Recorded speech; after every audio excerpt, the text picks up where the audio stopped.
breakdown in case you did not know. So first and foremost, I just want to tell everyone that I finally passed my real estate exam.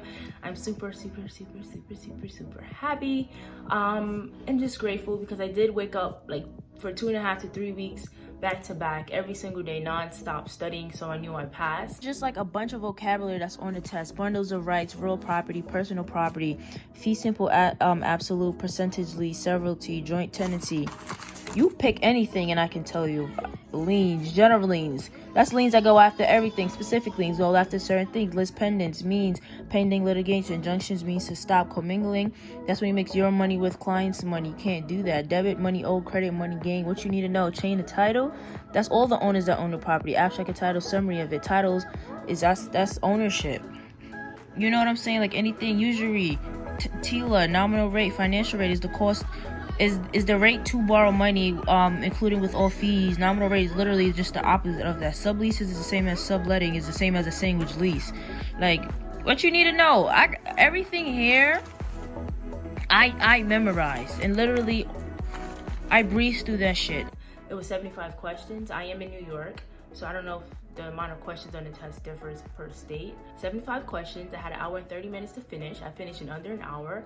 It was only 3 questions. I had no clue what the hell the answer was because I never studied co-ops in depth. I just knew the basics of co-ops, board of directors, the bylaws, and you know, the basics, but I didn't study it in depth. So that was all me. That was all my fault. Not even realizing or just taking into account that New York is basically filled with apartments, condominiums, and co-ops. So co-op is a cooperative. A lot of people get that confused, condos and co-ops, definitely two different things. I just came on here to tell you guys really quickly that I know a lot of people look on here for like leasing advice and stuff like that, but I want to tell you guys to definitely get your real estate license. I know you're probably like, I could really get the leasing agent job. I understand a lot of people that come up to me keep asking me how to get a job as a leasing professional. I'm just telling you, just apply, go up to people, network, show them you're of value to them. Maybe they can get, you know, in touch with you or try to intern under a real estate agent. Anything that you have to do to get the job you want, you will do it. So for me, like I said, I got lucky. I talk my talk, I spit my game, and he hired me, and that's how that happened. I am no longer at that job though, but that's a story for another video. But for the most part, like I said, if you really want something, you'll find a way to get it, and that's honestly it. But it's not necessary to have your real estate license as a leasing agent, but I just highly recommend it because I know a lot of jobs, some jobs are probably looking, some jobs aren't, but it's good just to accrue those years, and it just shows them that you have like real estate knowledge. Even if you just passed the test and never did anything real estate related, they'll still know that you have knowledge of real estate in your state. So kind of, you know, ranks you on a higher level than somebody who doesn't have a real estate license, even if you don't have any experience. Especially if you do want to further your career as a leasing professional. You might want to become a property manager, asset manager, real estate manager, whatever the hell you want to do, development. Just get the real estate license, learn the layout of the land, get in touch with people, go to network events, and pretty much yeah, I just wanted to come on here and tell you guys that. Now you're probably wondering, like, how do I get my real estate license? So I'm in New York, so I can only speak on behalf of New York. So first and foremost, I went to the New York Real Estate Institute. I paid like $500 for the whole 75-hour course plus a like practice exam at the end. I took my income tax money and actually paid for it, so that's income tax time is coming around the corner. So don't go spending it on nonsense. Try to invest it in something that's gonna bring you value, education, assets. Y'all know how to save this shit. Y'all don't need some new kicks. Y'all don't need all of that crap. Y'all done spent mad money. Y'all spent, let me get Brooklyn on it now. Y'all done spent mad money on kicks and a bunch of shit. I'm gonna be real with you. This Christmas, empty y'all pockets going in debt for other people or try to show out. Now when you get your income tax money, y'all blown that shit too. So now, you know, you back to square one for the next, what, 10 months? That doesn't make any sense. So like, y'all gotta change how y'all spend y'all money, for real. And I'm talking to this to my people of color, because y'all the main ones honestly spending money, like, you know, letting it fall through y'all hands like water. So I'm speaking to y'all. Let's center it. Let's bring it back. I did it online because it was extremely convenient, because I did have my daughter, so I was a stay-at-home mother at the time, so it was just easy for me to complete classes. But you, here in New York, you can go to the school and do it. It was no particular order in which you could do classes. You could do it at any class, any order, whenever you just have free time, just go get it done. After I completed my exam, I took a school test. It's not mandatory to take the school test, but you can just do it just so you can grasp the concept of what's going to actually be on the state test. Then you want to go look for sponsors after you finish your 75-hour course and you have your affidavit stating that you finished your 75-hour course. And I say this because in order to actually physically get your pocket ID, you have to be sponsored by your broker. Yes, you get your real estate license, but your broker holds your real estate license, and you get a pocket ID card, which is just like a paper with a bunch of numbers. And if you bug them enough, they can actually give you an actual card, which is really cool. But I don't know, a lot of people don't really have the card because, you know, you have to really like bug down the Department of State for it.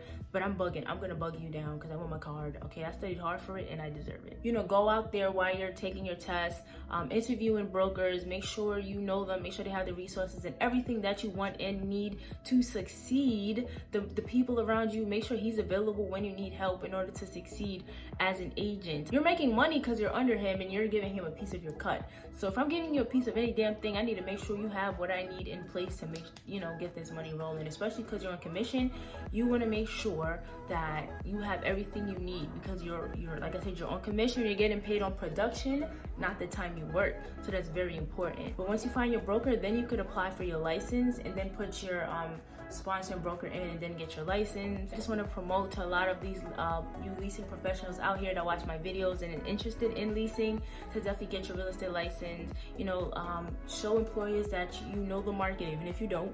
You know the state laws and federal laws and stuff like that, because it will boost you up there. And like I said, it can, if you want to further your education, you know, further your credentials, further your job opportunity, go on that career ladder to get a better job in the future that aligns with leasing, you can definitely do that. I mean, there's a bunch of things you can do with a real estate license. So don't think it's just I'm a real estate agent, I'm a leasing agent.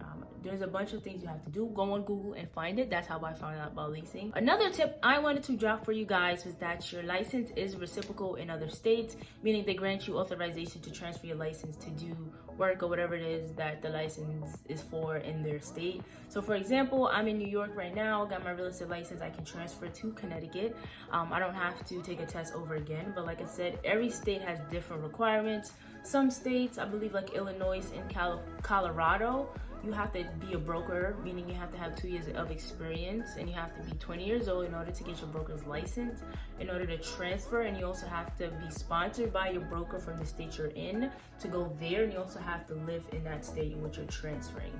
Like I said, every state is different. So the states that's reciprocal to New York may not be the states reciprocal to somewhere in Hawaii or stuff along that line, of course. But like Georgia, my New York State license is reciprocal in Georgia, but I have to take the state exam. So, you know, it's different, of course.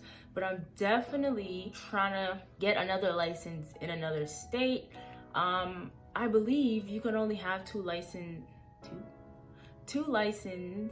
in 2 different states at the same time, and if you want another one, you're gonna have to forfeit one or the other.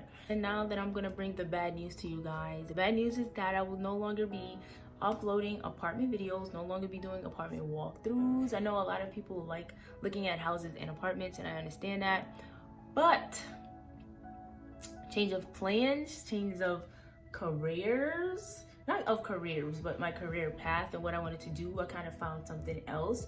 So I'm not on the field no more. I'm kind of on the back end learning stuff, and I'm not gonna go in depth because I'm gonna talk about this in another video.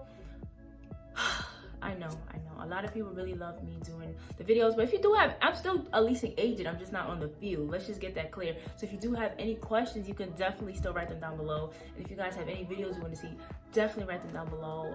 If you had anything, a question about anything I said in this video, write it down below. But like, subscribe, put the notifications on, all that good stuff, and I'll see you guys next time. And once again, thank you for subscribing, thank you for watching my video, thank you for being here along my journey. And I know definitely YouTube, I'm gonna look back at YouTube and be like, oh my gosh, I was such a little dumpling. I was so little. I'm so little. And I'm happy because I'm doing big woman shit at my age. Okay, so without further ado, I'll see you guys next week.